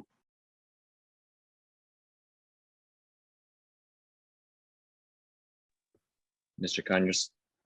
Okay, I'm ready. Thank you, sir. Yes, good morning. My name is Barry Conyers, and I'm the head custodian for Brooklyn Music School. I have been here approximately 7 months, and in that time, I have come to have a great sense of appreciation for Brooklyn Music School in several regards. First, I have a deep appreciation for the rich history associated with this location and the tradition of quality teaching, tutorial, and mentoring that occurs here. I feel and see the passion of each instructor at this site. I see wonder in the eyes of the children as they discover the magic of music. I am intrigued by the idea of expansion and being able to reach out and touch more interested in embarking on the wonderful experience that music offers. I thank Brian for affording me the opportunity to be a part of something that has such a huge impact on the lives of all involved. I fully support the expansion effort. Thanks for your time. Thank you for your testimony, Mr. Conyers. Lori Raphael will be the next speaker, followed by Regina Meyer. Time starts now. Ms. Raphael, please unmute yourself. Thank you very much. Good morning, subcommittee members. My name is Lori Raphael, and I'm a Senior Vice President with the Brooklyn Chamber of Commerce. I'd like to express our support for the project by Gotham Organization and Brooklyn Music School at 130 St. Felix. The project will bring accessible arts to the area in the form of mixed-use cultural center in the heart of Brooklyn, and by providing affordable home ownership opportunities and reinvigorating the Brooklyn Music School. 130 Felix helps ensure the downtown Brooklyn Cultural District remains a diverse and vibrant community for future generations. The Brooklyn Music School has been serving the residents of this borough for over 100 years. It is more critical than ever right now to give nonprofits opportunities to survive, grow, and serve the future generations. For the Brooklyn Music School and the greater community, this project will more than double instructional space, create a fully accessible facility, add new dance and rehearsal space and a digital music lab, enable eventual upgrade and renovation of the existing facility while maintaining services to the community, provide affordable home ownership to allow for generational accumulation of assets and ties to the community, and fill in an empty lot with contextual architecture. 130 St. Felix is the definition of transit-oriented development, and it's a welcome addition to the downtown Brooklyn Fort Greene neighborhood. Now more than ever, as the borough recovers from the impacts of COVID-19, we need investment like this that will contribute to the vibrancy of our neighborhoods. This project has the full support of the Brooklyn Chamber of Commerce. Thank you. Thank you for your testimony this morning. Regina Meyer will be the next speaker on the panel, followed by Judith Rosenfeld. Regina Time Meyer starts and now. Judith Rosenfeld. Good morning, Chair and members of the City Council. I'm Regina Meyer, President of the Downtown Brooklyn Partnership. on behalf of DBP and the 3 downtown Brooklyn business improvement districts we represent, I'd like to express our strong support for the music school and Gotham organization's 130 St. Felix project. With a design that is sensitive to the heritage of the Williamsburg Savings Bank building, the proposed St. Felix Street project will transform the vacant mid-block lot into a new mixed-use cultural center that integrates expanded modern facilities for the music school alongside market rate and affordable home ownership homes at the heart of the cultural district and one of the most transit-rich locations in New York City. The proposed building has been respectfully designed in context with the Art Deco influences of its neighbors. The overall building height is lower than the shoulder of the bank tower, preserving the building's beloved stature while transitioning to the lower scale buildings along St. Felix Street and of course to BAM, and features intentional setbacks that minimize its presence. This project will enable the music school, a 110-year-old community institution, to better serve children, adults, and seniors with 20,000 square feet of additional space. The not-for-profit music school provides free or discounted music and performing arts instruction to over 80% of its students, and it's vital that we create the opportunity to expand that within the cultural district, maintaining and increasing access to arts programming for all Brooklyn residents. In addition, the project will create up to 120 units of housing with about 36 permanently affordable home ownership units for low and moderate families earning between 70 to 100% of AMI. The global pandemic. I'm sorry. It's okay, you can finish. Go ahead. The global pandemic and its impact on our local economy has only exacerbated the affordability crisis in our city, and it's critical that we locate affordable housing in transit-rich locations where residents can access jobs and resources across the city and region. This is a rare opportunity for residents to own a home and build equity in downtown Brooklyn, and nowhere is affordable home ownership more appropriate than across the street from the Atlantic Terminal Station. We enthusiastically support this plan. Thank you. Thank you for your testimony this morning. Judith Rosenfeld will be the next speaker, followed by Aleph Tedesi. Judith Rosenfeld. Time starts now. Hi, good morning. Thank you Good to morning. the chair and council subcommittee for the opportunity to testify. My name is Judith Rosenfeld, and I am Vice President of Special Projects at Breaking Ground, the city's largest nonprofit developer and operator of permanent supportive housing. Breaking Ground testifies in support of the land use application for 130 St. Felix Street. Affordable home ownership opportunities occupy an important place in the housing continuum, and this project will allow households who may otherwise need to look far outside of the city for home ownership to instead put down roots in Brooklyn and build equity. In addition, the project will incorporate a new home for a vibrant cultural institution. At the Skimmerhorn, Breaking Ground supportive residents in downtown Brooklyn, which is just half a mile from this project, we developed a community space that is home to the Brooklyn Ballet, which provides education, training, and performance opportunities for underserved youth. We've seen firsthand the benefits of new practical and state-of-the-art space for the arts within the community. In the same way, 130 St. Felix offers a rare opportunity for the Brooklyn Music School to modernize and expand their instruction spaces while allowing continuous operation of their education programs. This is an incredible chance for a music education nonprofit to find a sustainable home. Thank you so much for your time. Thank you for your testimony. Anybody, anyone else on this panel? Aleph Tedesi will be the next and last speaker on this panel. Thank you. Good afternoon, City. Oh, thank you very much. Good afternoon, City Council members. My name is Aleph Tedesa, and I am testifying on behalf of Riseboro Community Partnership, a nonprofit community-based organization with roots in Brooklyn. The 36 units of income-targeted home ownership being proposed at 130 Felix Street represents a rare opportunity for the working middle class to build equity through affordable home ownership without government subsidy. At Riseboro, or at least on behalf of Riseboro, I can attest to how challenging it is to build income-targeted homeownership in New York City. our organization has been working closely with the HPD on a homeownership project for several years, and it is very hard to make the numbers work with subsidy.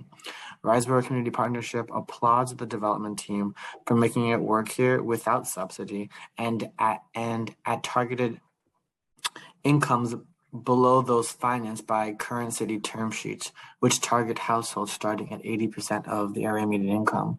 Thank you for the opportunity to submit a comment in support of this project. Your testimony. I don't see any hands raised from council members, so we can dismiss this panel and get on to the next one, council. The next panel will include Daniel Arno, Devin Mathis, Jenny Salas, and Elan Lee. First speaker will be Daniel Arno, followed by Devin Mathis. Time starts now.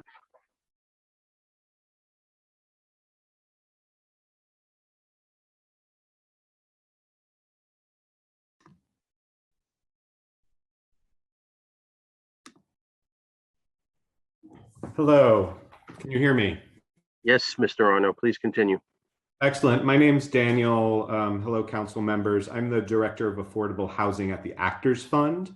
And the Actors Fund knows firsthand how important performing arts is to a community in shaping its vibrancy and culture, particularly in places like New York City and downtown Brooklyn. Our organization is dedicated to supporting the professionals in this industry among one of the hardest hit during the pandemic.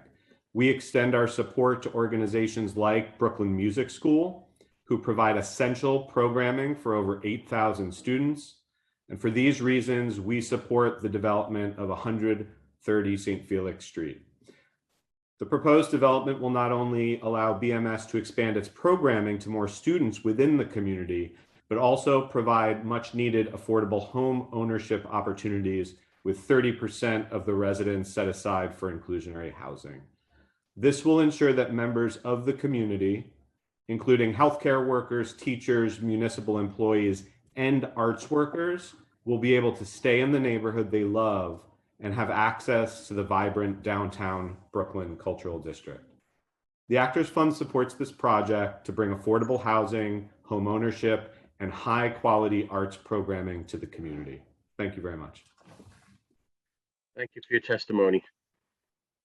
Devin Mathis will be the next speaker, followed by Denny Salas. Devin Mathis. Time starts now. Hello, thank you. My name is Devin Mathis. I am the Executive Director at Urban Glass. I'm speaking today to express my support for the Brooklyn Music School and Gotham Organization's 130 St. Felix Street project. Urban Glass is a Fort Greene located not-for-profit encouraging access to and experimentation in glass as a creative material. We serve nearly 25,000 New Yorkers with over 400 professional artists and designers using our public access studio as their main space to create their work. Our artist studio and art center foster community and serve as an incubator for creation and innovation. Our neighbors, Brooklyn Music School, provides quality and accessible music education to youth from a wide range of backgrounds. Additionally, it's become apparent that this longtime staple of the Fort Greene community is constrained in its current space, and that the additional space proposed in its expansion plans will allow for Brooklyn Music School to meet its needs and its growing student body with upgraded space and state-of-the-art music technology. Also, based on my understanding of the 130 St. Felix development, it will also include affordable housing component. I believe in creating opportunities for families to move into or remain in Fort Greene, especially those families whose income levels would otherwise prevent them from living or owning a home in the neighborhood. The 130 St. Felix Street project will be a lifeblood for a cherished community music school and will create new opportunities for housing ownership. It is for these reasons that I'm strongly supporting this project. Thank you for your time. Thank you for your testimony. Jenny Salas will be the next speaker on this panel, followed by Elan Lee. Jenny Salas next. Time starts now. Good morning, council members. Can you guys hear me well? Just to make sure. Yes. Yes, I can. Go ahead, sir. Okay, excellent. Good morning, council members. My name is Denny Salas, and I support the development proposal for 130 Felix Street. As Majority Leader Combo stated earlier, this is an incredible project that provides home ownership opportunities for working and middle-class New Yorkers. For too long, the ability to achieve the defined American dream of attaining equity through owning property has been stripped away through an affordability crisis of our own making. This project is not a panacea to our issues, but it shows residents that we're still capable of helping them. Other supporters of this project have eloquently expressed why this project should move forward, so I'm not going to repeat them, but just thank you for your time, and I hope this committee votes to approve this project. And I hope you all have a great day. Have a wonderful day yourself. Thank you for your testimony. Ilan Lee will be the next and last speaker on this panel. Time starts now. Good morning, council members. My name is Elon Lee. I'm here to testify on behalf of Team Brown. I'm sorry. Go ahead, sir. Go ahead. Okay. Yeah. Good Gotcha. morning, council members. My name is Elon Lee. I'm here to testify on behalf of Team Brown. My name is Elon Lee. As I just said, I'm speaking today in support of the 130 Felix Street project. This project is proposed on what is currently an empty lot. This project, as a construction worker, I look at this empty lot and I see opportunity for jobs in my field. As a member of the community, I look at this empty lot and see an opportunity for affordable home ownership units and to expand Home for a Love nonprofit, the Brooklyn Music School. Let's put this empty lot to good work. I hope you all join me in supporting the 130 Felix Street project. And that is all. Thank you for your testimony. Thank you very much. Anyone else on this panel? Is that it, council? That was the last speaker for this panel. I don't see any questions from members of the council, so if we could bring on the next panel. This panel is dismissed. The next panel will include Burnell Greer, William Thomas, Gerald Burgess, Beth Allen, and Raisa Brown. Burnell Greer will go first, followed by William Thomas. Time starts now.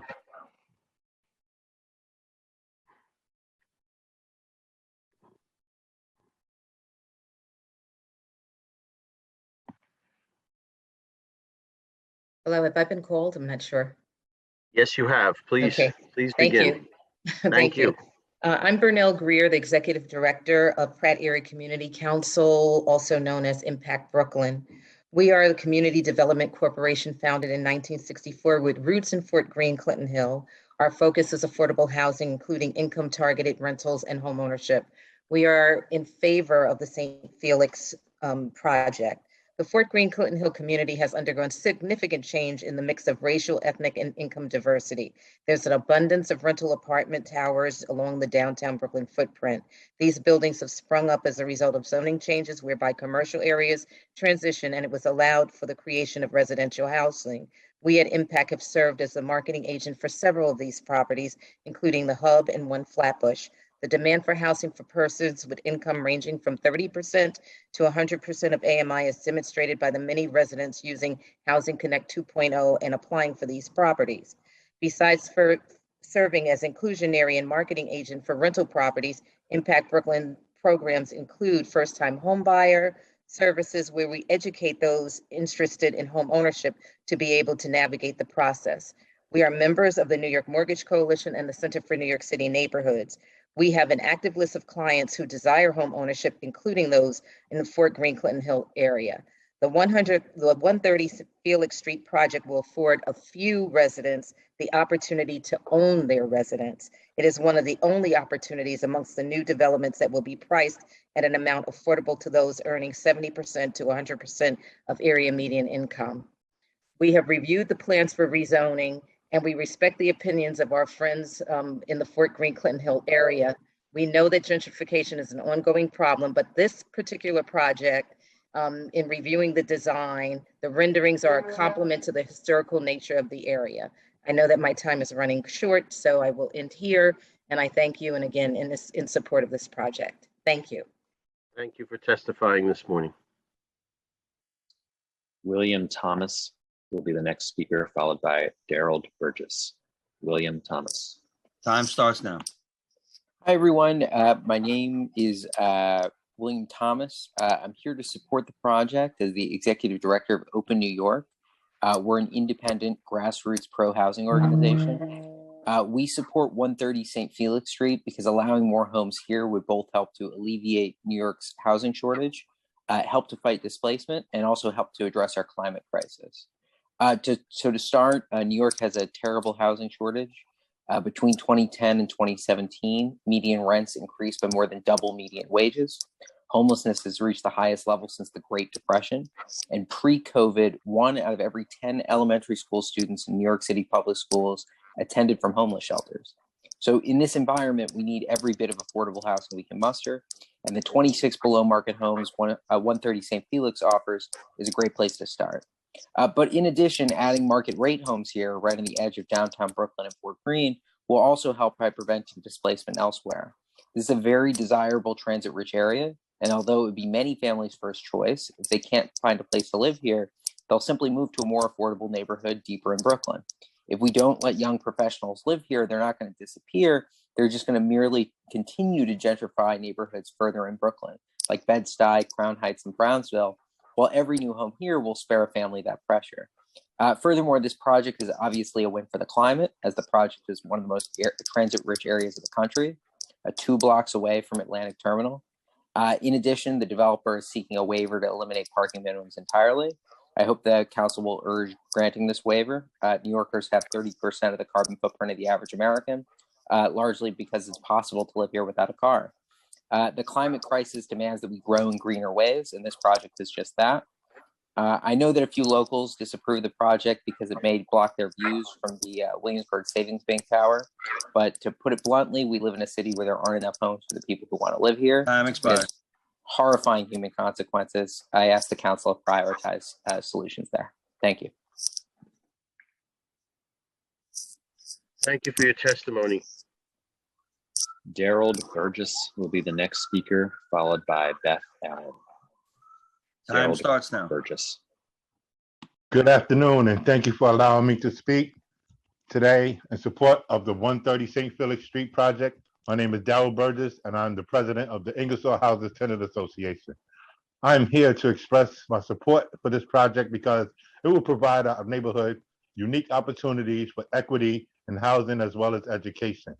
From a housing standpoint, 130 St. Felix Street is slated to create approximately 36 condo units that will be set aside for moderate income earning households. This is a unique opportunity that we rarely have seen in our city, let alone our neighborhood, where the cost of home ownership renders this an inaccessible feat to many in the NYCHA community and beyond, thus preventing these families from participating in the key component of building generational wealth. From an educational standpoint, the Brooklyn Music School has more than demonstrated its commitment to advancing equity in the neighborhood. In fact, the Brooklyn Music School offers free or discounted instruction to over 80% of its students. The longtime Brooklyn institution's effort to create diverse and inclusive environment with students and faculty from all different backgrounds does not go unnoticed and should be a framework for educational institutions across the city. Today, the Brooklyn Music School faces space constraints. When this 130 St. Felix Street project is approved, the organization will be able to more than double its instructional space, all in an expanded facility that they will own outright. This will allow the school to greatly expand the number of students it serves. I also want to add that we work very well with Team Brown Consulting, as a construction consultant for Ingersoll Houses, and I ask that the city council members hear my voice and the voice of many who reside in city's public housing, who are asking for the opportunity to build generational wealth in the neighborhood that we love. Thank you for hearing my testimony support of the 130 St. Felix Street project today. Daryl Burgess, Ingersoll Houses Tenants Association President. Thank you for your testimony. Thank you. Beth Allen will be the next speaker, who will be followed by Raisa Brown. Beth Allen. Time starts now. Hi, my name is Beth Allen. I'm the Executive Director of the Downtown Brooklyn Arts Alliance, or DBAA, and I thank you very much for the opportunity to provide testimony in support of the mixed-use, mixed-income development at 130 St. Felix Street that will house the expansion of the Brooklyn Music School. DBA is a network of 60 nonprofit cultural organizations in downtown Brooklyn. Our members include every presenting arts venue situated in the Brooklyn Cultural District, as well as small galleries and other arts venues, dance and theater companies, and many others. DBA offers programming designed to strengthen arts organizations, foster collaboration, and collectively address issues in our sector and in our communities that affect our work. Brooklyn Music School is a longstanding member of DBAA and a treasured asset in our community. As the leader of DBA, one of the things that I think about constantly is how our existing arts organizations will be able to continue to serve the growing residential population of downtown Brooklyn. Brooklyn Music School's explosive growth the past few years is a testament to the demand for arts education in this neighborhood. And while their growth numbers alone are impressive, the fact that 80% of classes are offered at free or reduced cost is especially important to their impact. The breadth of their offerings, spanning dozens of musical and cultural traditions, is especially loved, and student performances for community audiences at the Downtown Brooklyn Arts Festival, Atlantic Antic, and events in Foley Square contribute greatly to the character and identity of the neighborhood. Anyone who has visited Brooklyn Music School in recent years knows that it is bursting at the seams. Space to expand, as well as for an upgraded facility, is urgently needed. One of the primary things that defines Fort Greene as a cultural neighborhood is the widespread availability of high quality arts education, and in particular programs that are affordable to all, serve diverse students, and offer exposure to a wide range of artistic forms. As the neighborhood grows and changes, this project will expand the reach and impact of Brooklyn Music School's programming and allow an organization that has been contributing to the vibrancy of the community for over 100 years to thrive. We are delighted to support this project. Thank you. Thank you for your testimony this afternoon, sorry. Raisa Brown will be the next and last speaker on this panel. Time starts now. Hi, good morning. Can you hear me? Good afternoon, yes, we can. Hi, oh, sorry. I'm sorry. Good afternoon. And speak on behalf of Team Brown Consultant and also in full support of the 130th Street Felix project. And as an independent contractor myself, I look at this as an opportunity for jobs and for the residents that live in the downtown Brooklyn area. And I'm also born and raised in the Fort Greene. So this is definitely something that's going to be and opportunities. And I'm in support of the project, and I hope everyone else is in full support as well. Thank you for your testimony. I don't see any questions, no hands raised from other council members, so we can dismiss this panel. And Mr. Chair, the next panel will include Edgar Perea and Lori Ayers Hutchinson. Edgar Perea will be the first speaker, followed by Lori Ayers Hutchinson. Time starts now.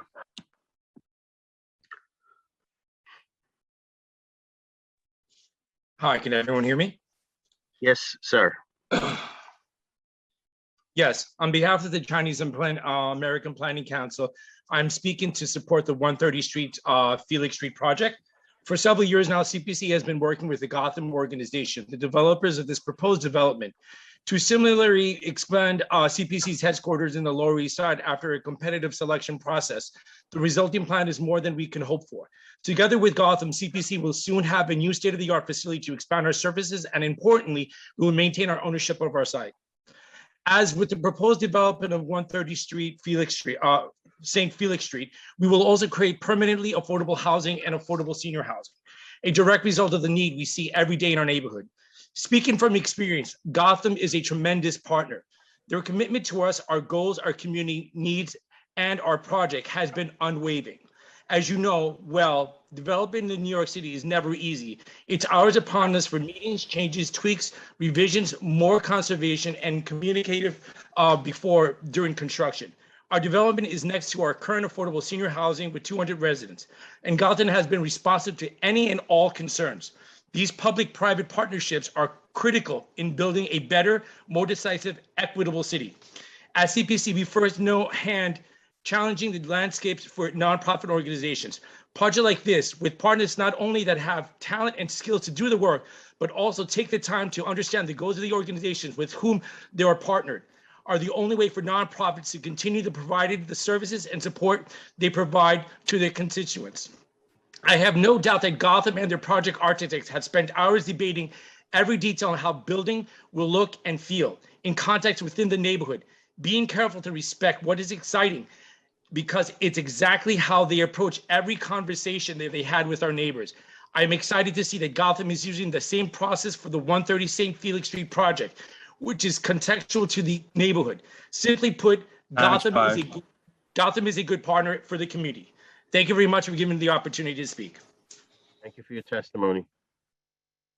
Lori Ayers Hutchinson will be the next speaker on this panel. Lori Ayers Hutchinson. Time starts now. Good afternoon. My name is Lori Ayers Hutchinson. I am a resident of Brooklyn, and I appreciate the opportunity to speak on my own behalf as a resident of Brooklyn who's committed to caring for the families of Central Brooklyn, and particularly the communities of Fort Greene and those surrounding it. I just wanted to say that I am here to testify on behalf of supporting this project at 130 St. Felix Street, because it is meeting the needs of what is already such a rich and diverse community in maintaining that tapestry and beauty that is Brooklyn. To be able to have access to housing opportunities, and someone already spoke about the opportunity to building generational wealth, is incredible. And the fact that the developer has made room for both that and to keep and maintain what has been an institution of the arts in Brooklyn that makes affordable arts education available to our students is an amazing accomplishment. And I just wanted to say, we can't afford to not have this project go through. It would be detrimental to the people of Brooklyn. It would be detrimental to the community of Fort Greene and all those who would be directly and indirectly impacted by the loss of such an opportunity. So I just want to thank the council once again. I hope that you will vote in favor of this project because it means so much to the families of our community. Thank you for your testimony this afternoon.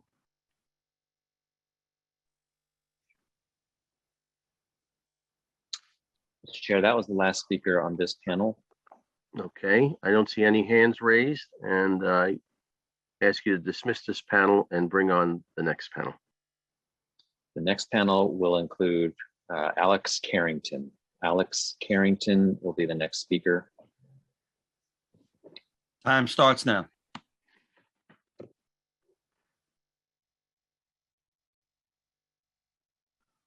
Hello, this is Alex Carrington. Go ahead, sir. Hello. Yes, Okay, we can thank hear you you. so much for- Thank you. Thank you. Thank you so much for accepting me. Good afternoon to the good folks. I am a long-time and long-standing resident of Brooklyn, and I'm definitely for the project of 130 St. Felix, but more importantly, just being for the project just to continue to beautify Brooklyn. I just want to make sure of the local participation of the project as far as contracting and employment in the building of the project. But I'm definitely for it, and I hope you guys, speed to pass it and stay strong with that so that we can have that affordable housing and employment through the project. Thank you. Thank you for your testimony this afternoon.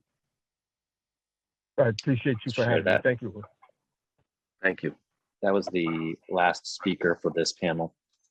Okay, we can dismiss this panel, seeing no questions, and we can move to the next panel, please.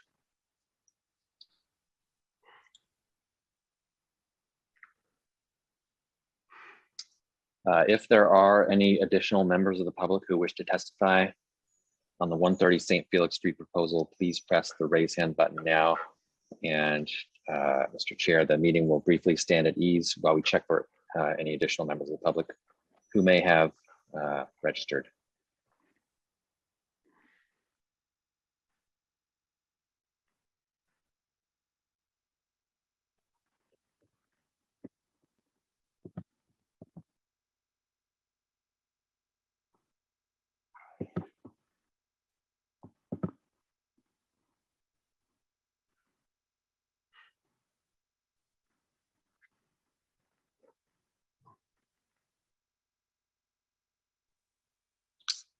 Mr. Chair, I see no other members of the public who wish to testify on this item.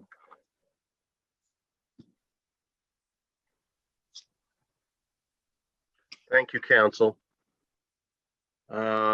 Seeing nobody else here to testify and no other additional business before this subcommittee today, I want to thank Chair Moyer and my colleagues who serve on this committee, the majority leader, the subcommittee staff and the other council staffers, the applicants who came out to testify today, and certainly all who testified with regard to the applications before the subcommittee today. Mr. Chair, before you gavel out, I'll just ask that you confirm that the public hearing has been closed and that the items are laid over. I will confirm that the public hearing has been closed and that the items that we heard today have been laid over. With that, seeing no other further business before this subcommittee today, I close this hearing at 12:14 p.m.